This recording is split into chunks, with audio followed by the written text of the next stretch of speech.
বাঙালির পাতে যদি ভর্তার কোনো রেসিপি থাকে তাহলে এক পাত ভাত কিন্তু নিমেষেই শেষ করে দিতে পারে বাঙালি। আজকে শেয়ার করব তোমাদের সাথে শিমের ভর্তা। তো প্রথমেই শিমগুলোকে ভালোভাবে ধুয়ে নিই, এইভাবে ঠিক কেটে নেব। তারপর জলের মধ্যে নুন দিয়ে শিমগুলোকে ভালোভাবে সেদ্ধ করে নেব।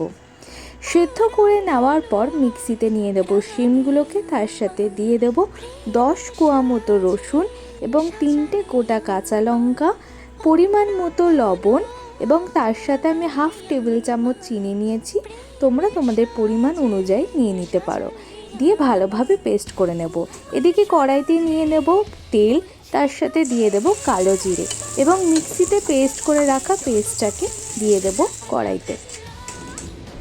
ভালোভাবে যখন কষিয়ে নেব, দেখা যাবে যে শিমের পরিমাণটা কিন্তু কম হতে শুরু করে দিয়েছে এবং ঠিক অনেকক্ষণ কষানোর পর পরিমাণটা যখন কম হতে শুরু করবে, এভাবে আঠালো আঠালো হতে শুরু করবে, তখন একটু সর্ষের তেল দিয়ে ভালোভাবে নামিয়ে নেব।